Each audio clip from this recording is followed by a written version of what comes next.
Hey, this is Stephen Blush, author of American Hardcore and the new When Rock Met Hip Hop, and you're listening to the John the Ninja podcast. Intro. Ladies and gentlemen, how you doing? It is John the Ninja back in Studio C or D. I mean, we forget, but New Jersey stand up, DC stand up, New York stand. This individual has hit every single place that means something to me. I don't know about Philly. We've got some stories to go over that, but I digress.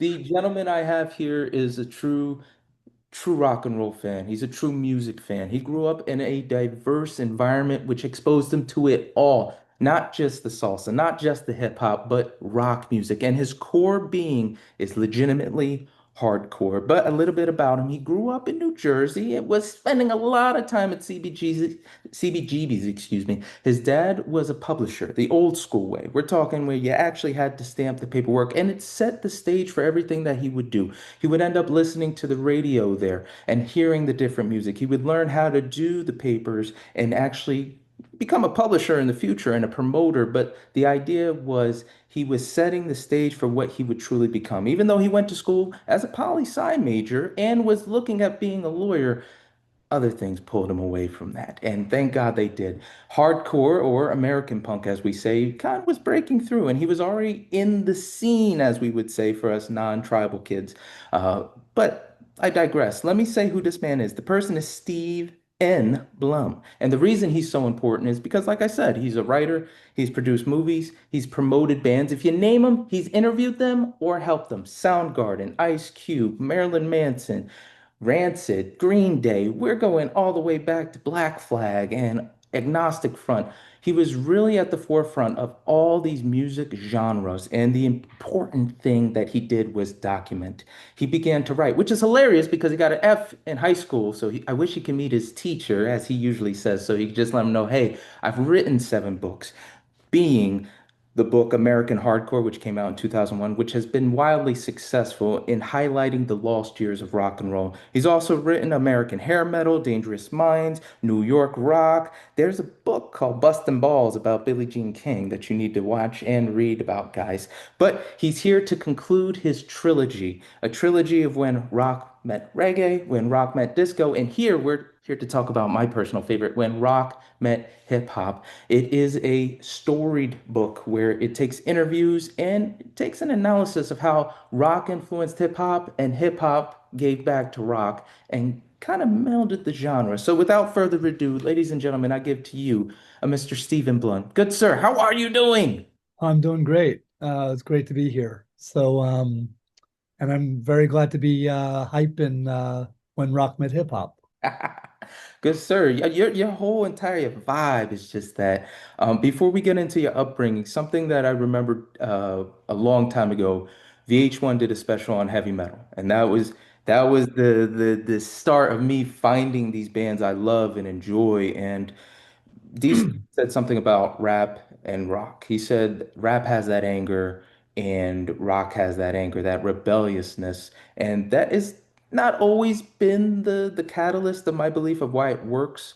But for me, I internalize both so much that I can't have one without the other. I love hip hop so much. I love rock so much.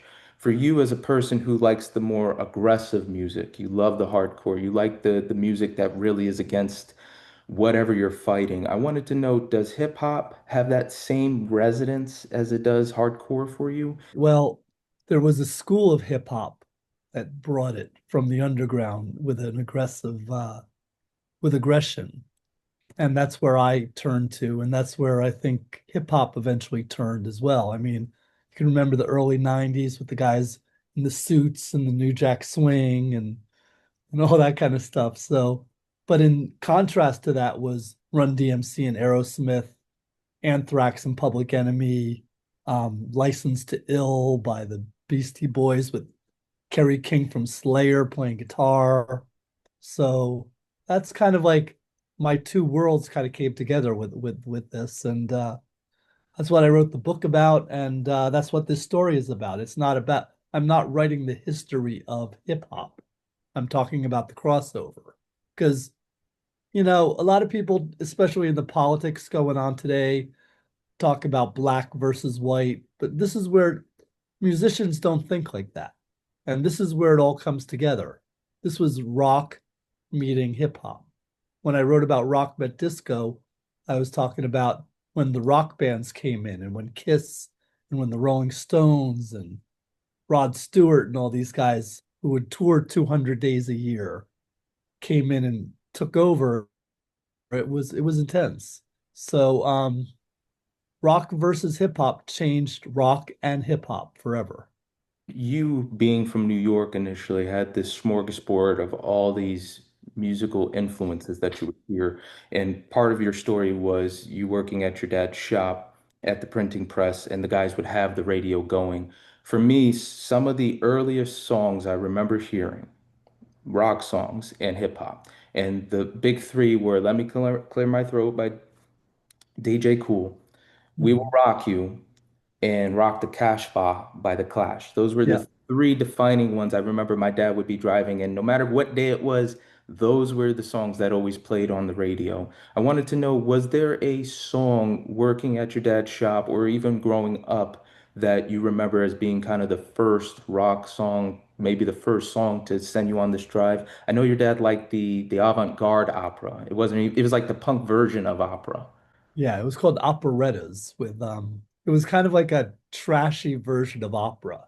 It was kind of like opera for the blue collar.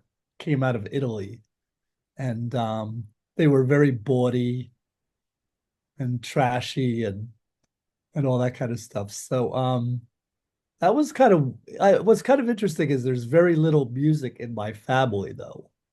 I mean the radio was something that was just on, but it was not really paid much attention to. My mom had a couple of Nat King Cole records, and I think you know Harry Belafonte and stuff like that. So it was a little colorful for that time. Um, it was interesting because I had my weekends in the city with my dad. That's where I was hearing the first disco records and um, hearing the salsa music and hearing all that. And then I would go home to New Jersey, and that's where I got into Led Zeppelin. In fact, that's the first concert I ever saw. It was Led Zeppelin in Madison Square Garden. So it took off really fast at that point. And but I would probably say the guys in the shop were listening to Tito Puente, and they were listening to Do the Hustle and stuff like that. So that was really the first music I got turned on to. So when people in the got into disco sucks and hating disco, I never really got it. I think I became a DJ. I mixed it all together because I never really saw any difference. I never saw any barriers. As I said, I don't think musicians uh, think that way. Musicians are pushing boundaries. They're taking a sound and they're putting their own twist on it. And that's what's exciting to me about music all the time. So when rock met hip hop was a really big time for me. Um, and I think it was a big time critically and historically because I think when rock met hip hop kind of changed hip hop forever and it changed rock forever. And considering, I also love the fact that you got to meet Celia Cruz and Hmm. all these experiences with wonderful people. As a DJ and you listen to the music and you're open to new stuff, there's always something you find out about somebody that kind of interests you. In writing this book, do you remember finding some information, especially the fact that you lived it and you were knowledgeable about it? Because you've had times you've even had to tell artists, like, that's not what happened. I legitimately was there. Was there a hip hop artist or a rock artist that influenced the genres that you found something about that kind of was like, oh, I never would have thought that, or that's an interesting fact while researching for the book? I think Run DMC is a big part of it because Run DMC were b-boys from Hollis, Queens, and then they first recorded at a studio called Green Street Studios, and that's where they learned about. There was a band there. who was a big influence on Metallica. They were called Riot, and they were a New York band. And they were in the studio uh, while Run DMC were cutting Rock Box. And I think that's a real big moment. I think that's Run DMC were the ones who really were the innovative rap group. It's easy to talk about the innovative rock group crossing over to rap, but it's a much difficult was a much more difficult barrier to be a b-boy and to start bringing in the electric guitars and all that. So I would pay respect to Run DMC with Rockbox, King of Rock. And that's what led to that influenced the Beastie Boys, and that's what led to Aerosmith and Run DMC doing Walk This Way, which is probably the most important records of the late 20th century. One thing I did want to ask you, that might have answered the question itself. Who was the first rap group that was able to be a combination of both perfectly? I always think of Run DMC as just they're infusing rock. When I love the Beastie Boys, but that's very metal. And you said something that kind of opened up my perspective with mentioning Public Enemy and Chuck D saying that they wanted to be the hip hop version of The Clash. And it did Right. kind of open up because dealing with politics, being so politically inclined with the situation of the African American community, you just thought it was just a continuation of what we knew and learned from civil rights and people trying to get this idea of like you have to protect yourselves. But with that in perspective, it makes me think like, oh, I see a lot of punk style now. Was that rap group the first to meld and mesh punk rock and hip hop effortlessly? I think so. I think Public Enemy is really where you have to, I mean, I gave you arguments for Run DMC, but the next step after that, and a more, even more intense version of hip hop, the most intense version of hip hop maybe ever was Public Enemy. Public Enemy went to Adelphi University in Long Island, and so they were pretty educated as well, and they were dead cold serious. There was you could see, like you mentioned, the Beastie Boys. There's some goofiness that goes on with that, and even with Run DMC, you could see that there's a little bit of goofiness to it. But the seriousness of Public Enemy really can't be denied. They were produced by a group of producers called the Bomb Squad, and Hank Shockley was one of the main guys um, in the Bomb Squad, and he used to work at a heavy metal store, and so he was listening to the most intense metal at the time.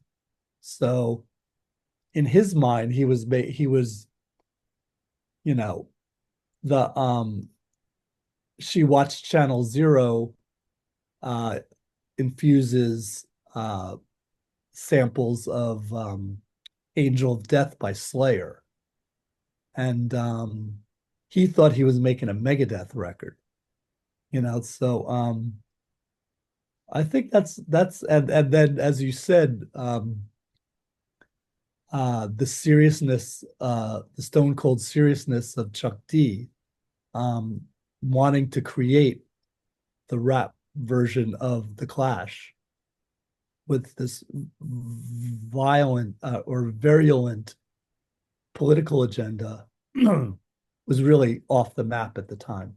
Just thinking about Fab Five Freddy and how he was the bridge between Mhm. hip hop and rock, and more so, I know people would say white kids, but it was more so the demographic of what was actually the highest loved music at the time. I wanted to know, you had the fortunate opportunity to see Curtis Blow in the Clash, but this has Mhm. been kind of like where you go to certain shows and you know the environment's not going to be too nice, and they were dropping the hard N word, they were being very racial, and when you go to something that at the time you don't necessarily know its history. You know, you might appreciate, you might not, but you've had an eye for appreciating bands. You've had an eye for appreciating artists in that moment. Could you bring us back to some of your thoughts, seeing Curtis Blow and the Clash touring together? Because that's how it was back then. Everybody, just stick them together. But he really was the first guy to break through and be a superstar in the realm of hip hop. Fab Five Freddy is a really important character. There was a TV show called TV Party that Glenn O'Brien from Interview Magazine used to do on cable TV in New York. And Chris Stein and Debbie Harry from Blondie were on it.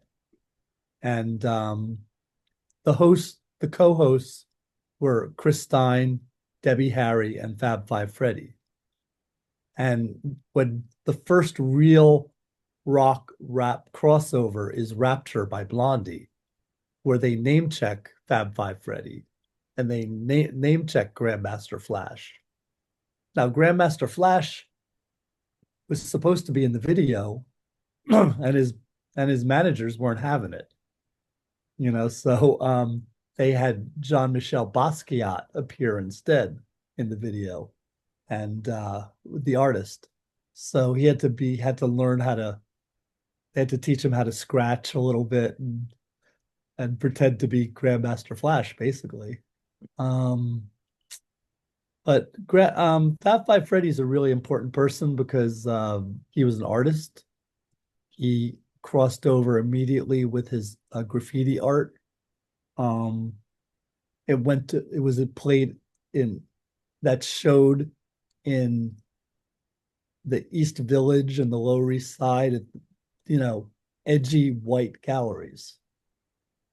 So he brought the art aspect to it. And then when he went on to Yo MTV Raps, he gave a artistic edge to hip hop. And I think that was part of the success of that show was his ability to um, not be so street, to be street, have street legitimacy, but also to have artistic legitimacy. I think that was really important. And that connection to Blondie was very important. That's the that's the first real rap rock record. That's 1981. And that's very early in the game if you consider that Rapper's Delight was 1979. So in that period, 79, 80, early 81, you had Rapture. I'm sorry, you had Rapper's Delight, and all the Sugar Hill records, like New York, New York, and uh, all the Grandmaster Flash records. And so the next step was Blondie of all things, which was a band that played at CBGB's, who went to the Bronx, what were invited to the Bronx because of this TV show. They went with Fab Five Freddy, and I think they saw the Treacherous Three or something like that, and it inspired this whole movement. So so it really comes back to punk rock, that where the whole rock and rap crossover begins. And I just don't know what it is about CBGBs. You had a lot of history there, good sir. You were drinking there at a young age because nobody checked back in the day. You Yep, got the story of the talking heads, and you went up, and Dave was giving you the look, and I'm yep, like, you're a better person than me. I'll be looking back at him too. I'll be like, what are you looking at me for? yeah. What is it about that place? Because every musician who has had the honor of playing there that I've interviewed or spoken with prior to basically did not have the best things to say about the actual venue, but the grandeur of playing it. It was a rite of passage. It was one of the most important gigs they've had, whether it was good or bad. What was it about CBGB's? Was it the energy there? Was it just the fact that everybody played there? What is so romantic about CBGB's that to this day we will forever be in awe of it? I actually just did a podcast for Trackstar, and where I talk about the whole history of CBGB's. But to whittle this down, um, this is where the first action took place. You know, it was the first rock clubs are have this kind of sleazy vibe to them. But this was the first one. This was the first uh like the hippies and the hippies had their played at the folk clubs, which were, they were edgy because they were because of the crowd, but the venues were kind of nice. Um, then the glam bands like the New York Dolls, they played at restaurants and like the back rooms of clubs like Max's Kansas City and things like that. So, but the first like really sleazy rock club was CBGB's. CBGB's was in a neighborhood that you did not go to. I went there because my dad worked around the corner. And like you said, I found it uh, as a place that would actually serve me when I was 13, 14 years old. So that's really how I saw these shows because every once in a while my dad would work late and I'd be able to catch the first couple bands. So it was a very dangerous neighborhood. It's kind of hard to even describe um, how dangerous it was. So I just fell into it basically. I mean, I saw the Ramones when I was like 14 and with a beer in my hand that I bought at the bar. And they served food, which you never would have eaten. You would have been crazy to eat that food. And but the rite of passage is an important thing because that's where punk started, that's where hardcore started. The CBGB's the CBGB's matinees on the Sunday matinees where you would see the Cro-Mags or Agnostic Front. I mean, that was deep. It was really deep. So you were that's there was something. Well, I wasn't a musician, but a couple times I introduced bands, and there was a power you got on that stage. It was a kind of an ugly club. It really was kind of nothing, but there was a power to it. And that rite of passage I get because I've stood on that stage and you could just feel the aura. So it was special. And if you look at pretty much every punk club or rock club since, they're kind of like a version of CBGB's. It's not like a place you'd go on a date and go dine, right? So that's I think that's the power of it. I just remember one of my favorite, I believe it was CBGB's, maybe it was Philly, but there's a picture of Tom Morello of Rage Against the Machine watching Tool. So I have to Mhm. get my facts straight, but I do believe that was CBGB's. But speaking of Rage Against the Machine, I think they are the perfect combination of both genres. I truly do. You mentioned everybody. You went from Eminem back to Body Count and their importance and Billy Squire, but I feel Rage Against the Machine truly is the perfect formation of rock music and basically hip hop. And I Yeah. want to know, is there any other bands or artists that can compare to that, or are they the dream team combination that can never be topped? Because just all the punk slash hardcore, like the core was, we're making a stand against the establishment. Hip hop has a lot of that too. We're making a stand against the establishment, and Rage Against Machine just blended it so perfectly. Yeah, they really are probably the ultimate culmination of what we're talking about.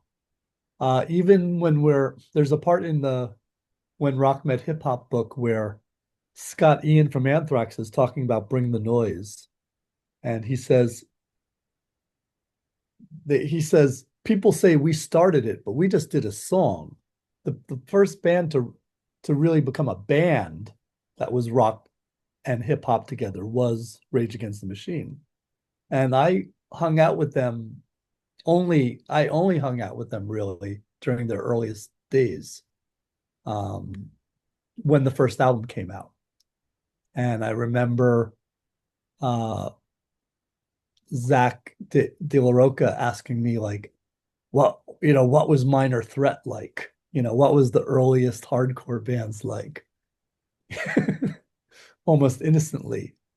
And also the important part about not only the intelligence and militance of Tom Morello, but the idea that he was scratching on the guitar. He was playing, he was the DJ. He was actually doing DJ grooves on his guitar. So that's a first. And a lot of bands just had songs. I mean, I talk about Fight Like a Brave by Red Hot Chili Peppers. I talk about Epic by Faith No More. I talk about Jump Around by House of Pain. I talk about the first two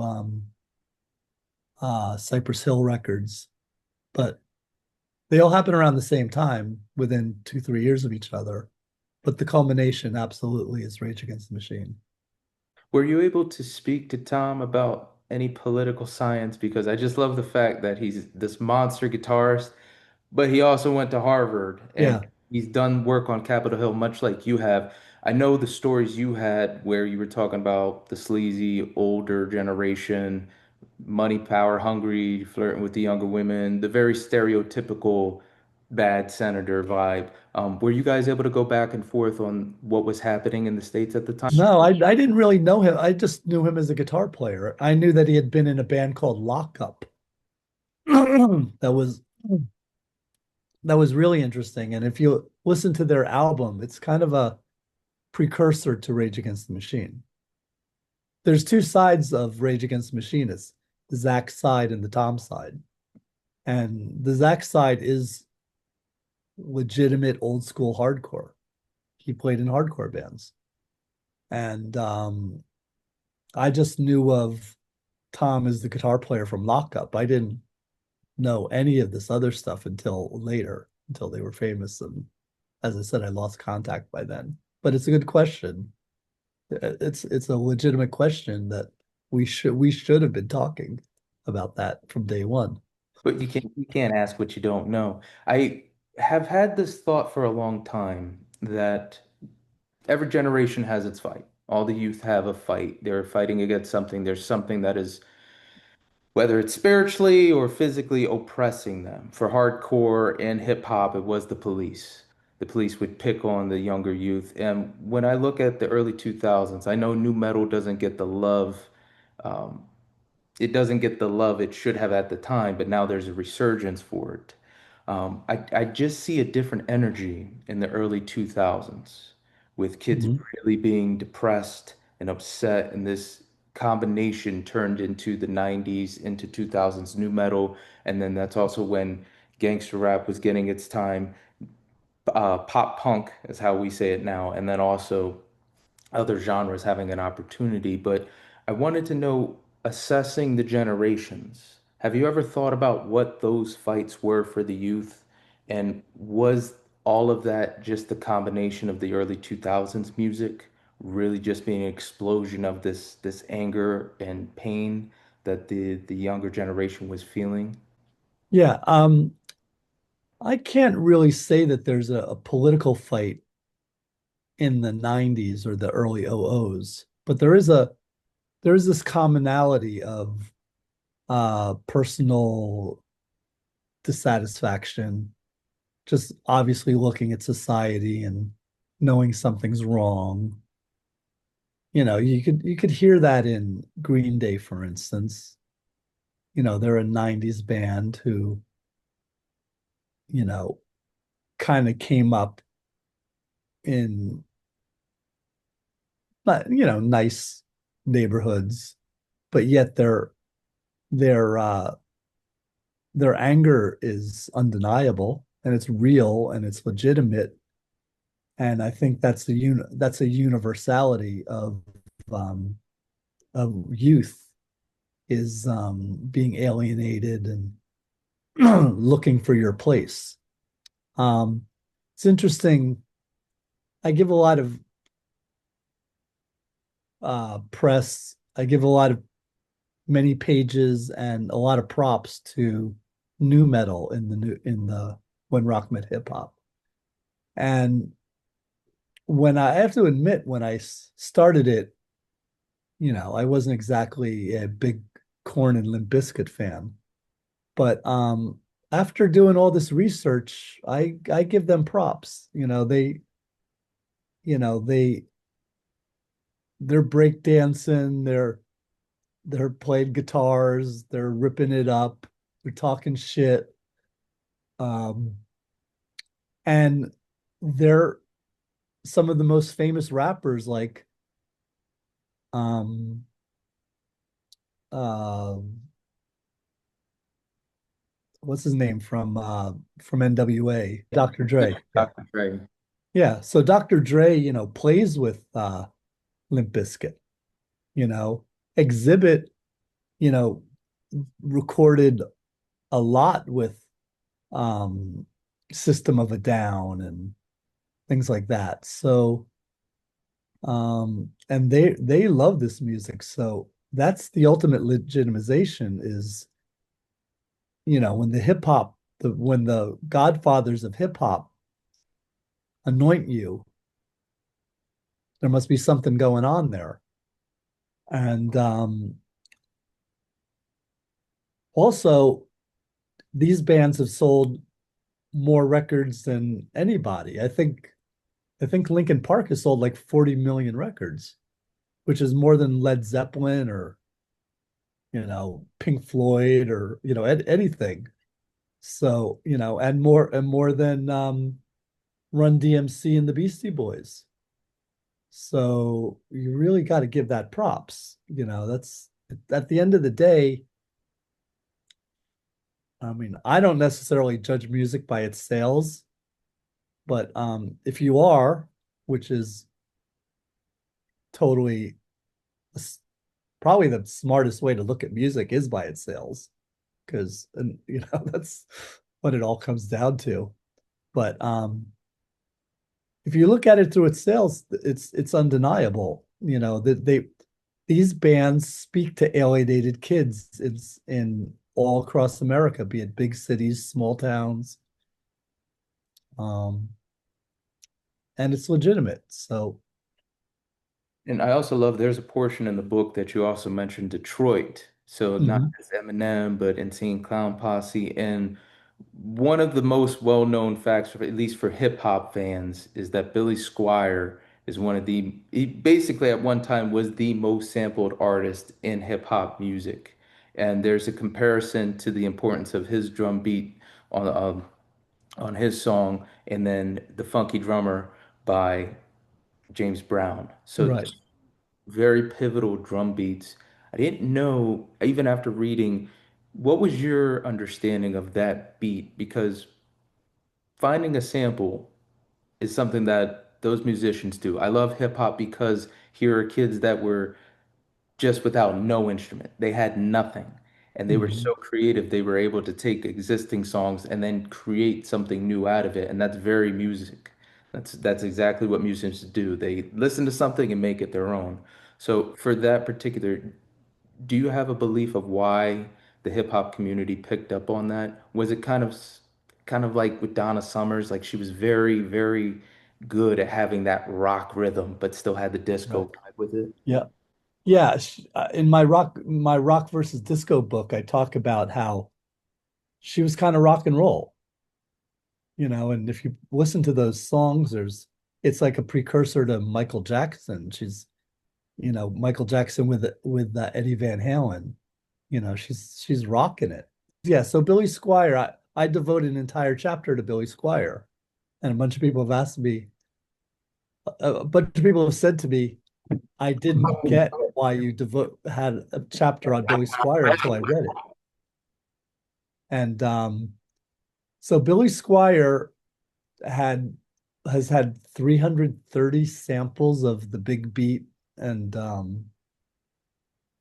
spacing on the other song, but he had two songs that were sampled incessantly. And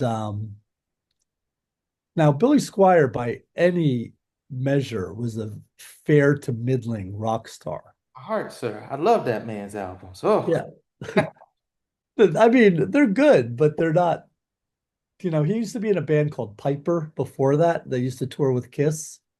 And I think Rolling Stone called them the American version of Led Zeppelin. So, I mean, there's no doubt he had that side of him. That, but so I had somebody I did an interview with recently,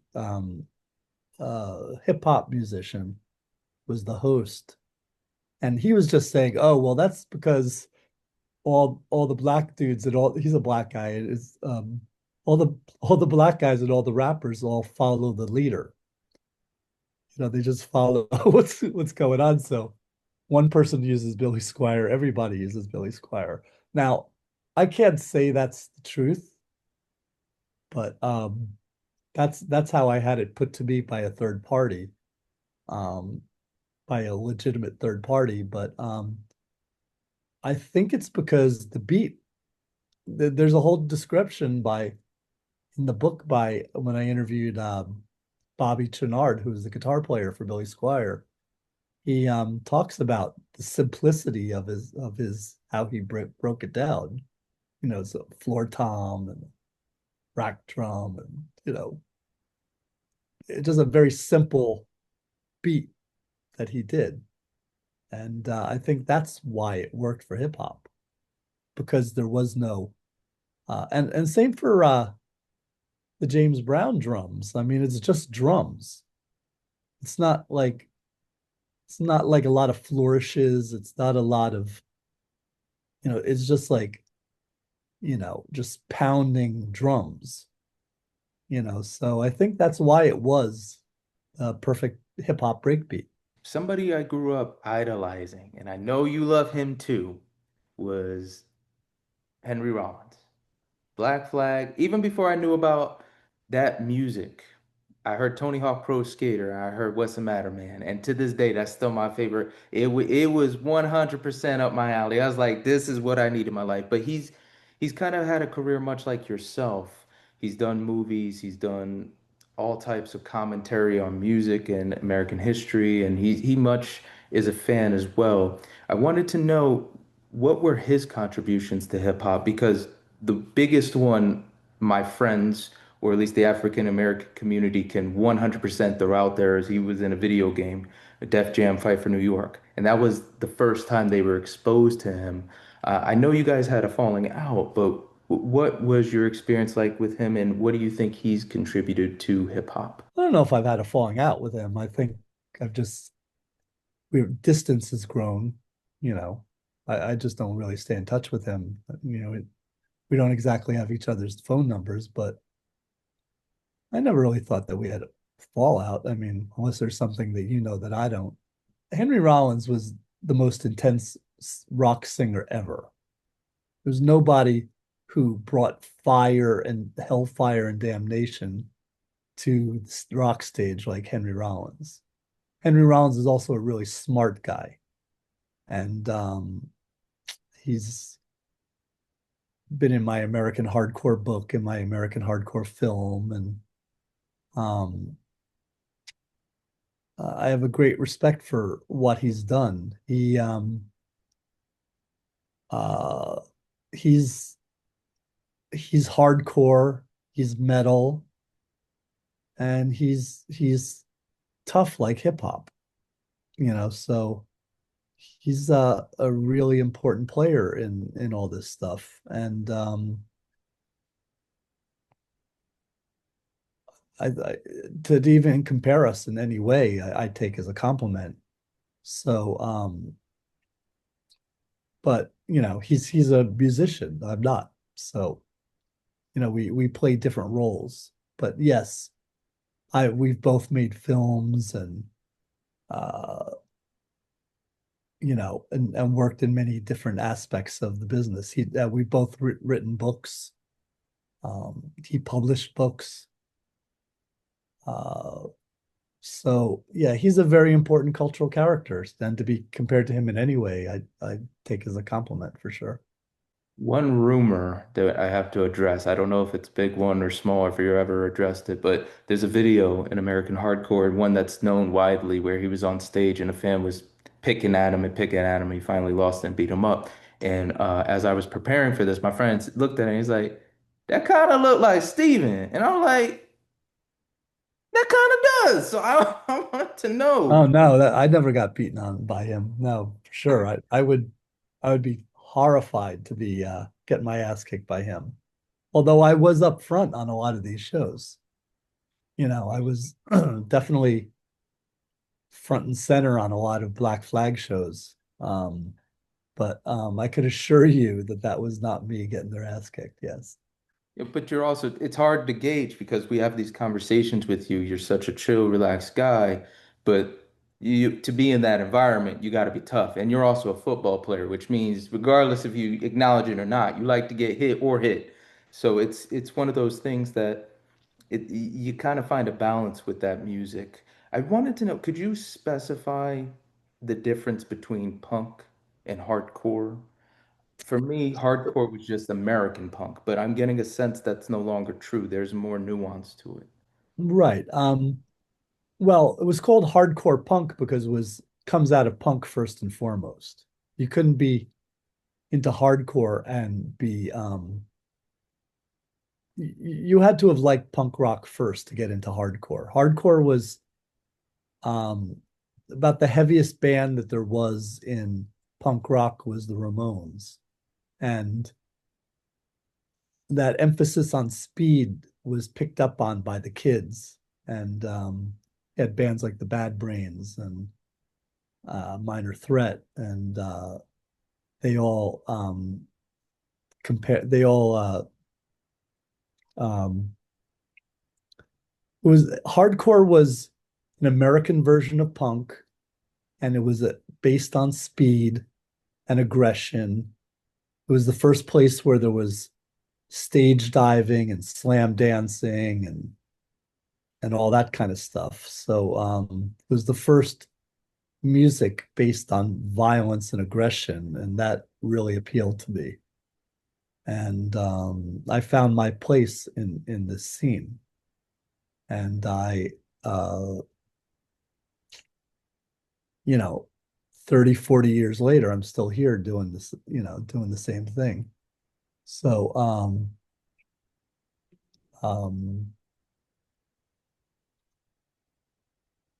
Oh, that's what it is. It's like my life has been filtered through hardcore. I wrote American Hardcore book because I felt like the history was being lost and had to be told properly. Um, I made off of that, I hooked up with a director named Paul Rackman who had made the Bad Brains Eye Against Eye video and Pantera Cemetery Gates and uh, Temple of the Dog Hunger Strike and like a lot of really important videos. So it was a good match. And we made a film. It went to Sundance. It went to Sony Picture Classics for distribution. And it was a trip. It was a trip. It was like, it was the ride of a lifetime. I remember, Sony Picture Classics is like Celia Cruz and Pedro Almodovar. And I'm hanging out with them and, doing the same tours that they would do. And so, but yet we were out there promoting American hardcore, which was I think it's a great movie, and it's 20 20. It's actually 20 years ago this year that it came out. So, and it still stands as test of time. And I've only recently seen it again, being on tour But because we've been showing the film, I've been showing the film a lot over the past few months, and it stands up really well, and the crowds are sold out, and so we did something right. We did something right. Sure. You stated that you gave your life to these books, and when Rock Met Hip Hop is the final in the trilogy of Rock meaning reggae, Rock meaning disco. I wanted to know, being that you've written for some of the most prestigious zines, magazines, you've written for Rolling Stone, you've written for Kerrang, you had your own, zine out, and it lasted like 50 issues. You said you didn't get your break until hard American hardcore, and now with the book Hip Hop and reading Rock, you're vindicated. You're so proud. What is it about your writing career that is like the highest accomplishment in all of your career, as far as doing promotion, being a DJ, literally having guys sleep on your couch and helping them get to the top? What is it about the writing aspect that this is truly your calling, and being a preserver of history? I literally, um, I failed my English class in senior high school. The I was told that I couldn't write, and to be able to write on this level is incredible vindication. I would love to run into that teacher. I'm sure he's passed away by now, but or certainly retired. But I just thought I wasn't a good writer until I was in college and I wrote for the alternative newspaper at George Washington University. And I started to get some good feedback. And then I wrote in New York, there were a lot of underground fashion magazines. Um, Probably the best, most famous was called Interview, which was Andy Warhol's magazine. There was like Paper Magazine and Details, and these magazines don't really exist anymore. But I was a disc jockey, so they would hire me to work for them or to write for them, and I would write about what I knew, which was punk and hip hop and heavy metal. At punk and hip hop and heavy metal, yeah. I mean, that's pretty much all I knew, all I loved. I was very. I've always been very one track minded. In terms of what I like. I like.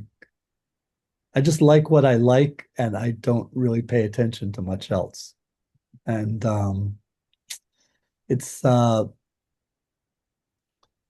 be able to write a book like American Hardcore that sold, literally sold hundreds of thousands of copies, which is unheard of, especially for an independent book, independent distributor, independent publisher, I'm sorry. And so that was really significant for me to be able to continue with this career. Um, I've worked for some pretty significant publishers, including now, which is I'm working with Bloomsbury, who just bought into the American market. They're a British publisher best known for the Harry Potter books. So I have the distribution that I want, but able to work on my own terms. Uh, I think I think When Rock Met Hip Hop is my best book. It's a very punk rock edged book. It talks about metal and hip hop. That's it. That's I could live with that. And I just hope people will get it because I work my ass off, and you know I don't do it for free because no but my writing has really hit critical mass. Like my writing has finally hit its apex on this book. And I absolutely love how you are able to make it personalized. It feels like you're talking to a fan reading the excerpts that I was able to get a hold of, and the respect to the genres. Um, I love music so much. I don't like, as you've been careful to say, our parents' generation, oh, it wasn't like when we were kids. You've always respected like, hey, no, it's just the next iteration. And I really felt that while reading. It's like, hey, this guy really took a real look at this, gave a real in-depth understanding of what was happening. One thing I have to ask is you hate ballads. You hate ballads. Your daughter said, "Hey, Dad, thank you for making me grow up normal and hating ballads." And she plays guitar too. But I'm like, your hate for ballads is like my uncle's hate for fuel. Like you mention them, and it's like, God, I hate them. Ah! I'm like, bro, relax. I wanted to know, is your disdain for ballads because of what they did to the industry in the 80s, or was it just because, we like our heavy metal, we like our punk, we like our speed, we like our aggression, and certain music's just a little too soft for us to get enjoyment out of. Well, I wrote American hair metal, so it's not like I hate ballads, like I like power ballads. But sappy, I just hate sappy music, and most of that comes out as ballads.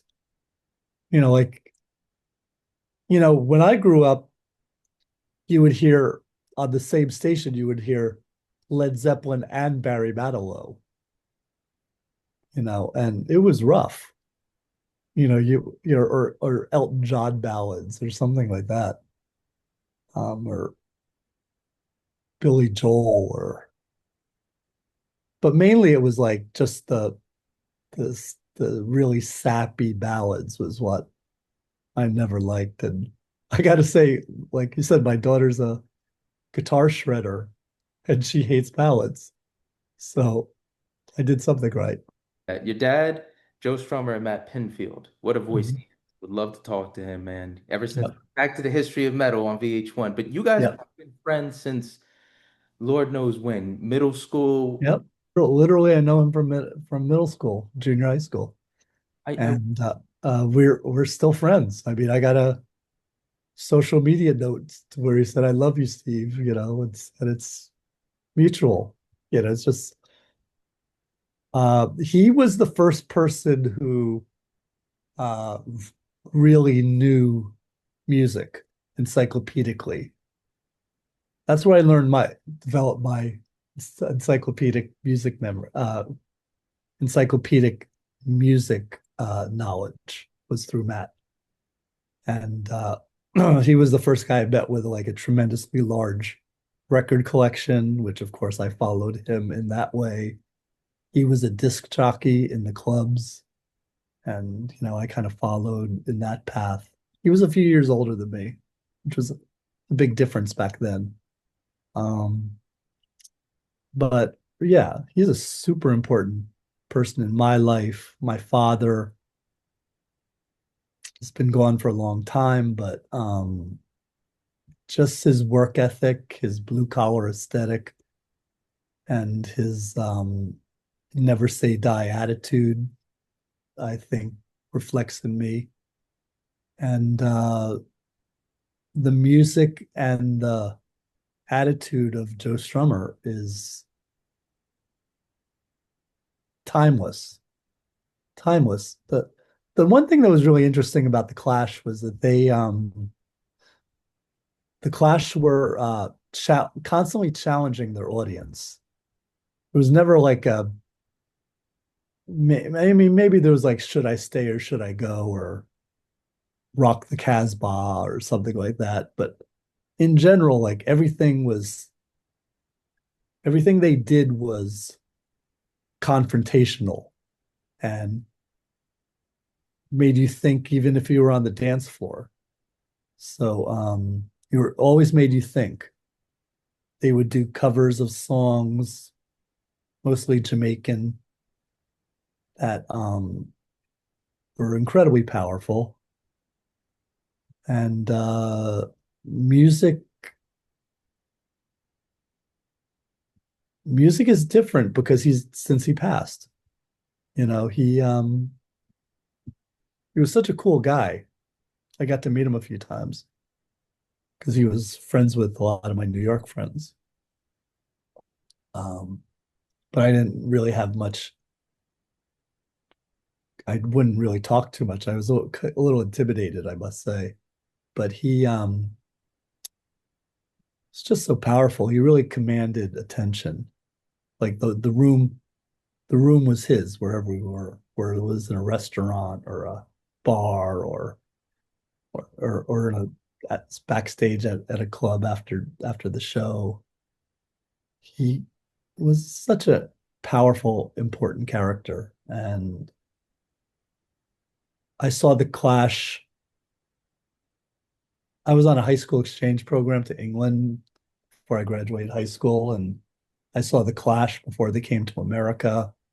Then I saw the Clash's first show in America.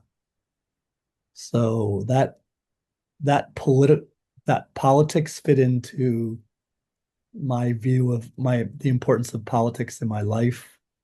Talked about being a political science major and listening to the Clash, and it all kind of made sense. It all kind of fit together. So yeah, those are those three people for sure. I always end these interviews with the most important question. What's the best piece of advice you've ever been given? Well, I have to say, when I was 17 or 18, I wanted to do exactly what I'm doing now. And that's because if you're serious about it, you'd never give up. You never lose your focus. I wake up every day and I'm happy to do this. I like have no dissatisfaction. I have a lot of friends who are uh, in their middle ages now, or what you would call successful, and they wish they were doing what I did. So I feel like that's the ultimate satisfaction. Um, I'm never going to be a multimillionaire from doing this. But I just feel like you have to keep your eye on the prize. You got to focus. And no matter what your dream is, you got to stay with it. You can't be worried about like, well, what if I don't make enough money, or what if I don't, you can't think in those terms. You just got to go for it. So my advice is just live your dream and go for it. That was fantastic advice. I ain't gonna hold y'all. Ladies and gentlemen, Stephen Blush. He has lived that life, man. I'm telling you, he doesn't need the money. The experiences alone with the rock stars he sat with and talked with, it just phenomenal. Still jealous you got to meet Celia Cruz. But I digress. Go by When Rock Met Hip Hop out now. You can also follow him, the Stephen Blush, on Instagram. You can go to his website, stephenblush.com. You can also go to his YouTube, which is also pretty cool. American Hardcore, Stephen Blush, Facebook, Stephen Blush, Stephen Blush. Put it in your mind. Go buy the book, When Rock Met Hip Hop. Good sir, it was such a blessing. Thank you so much for your time. I really, really appreciate the knowledge you bestowed on me today. Thanks, John. I appreciate it. Appreciate your time. And everyone else, be smart, be mindful, rock on. Ninja out. Woo, baby, you listen to John the Ninja. Oh, your ears are about to go on a vacation. John the Ninja's got what you need.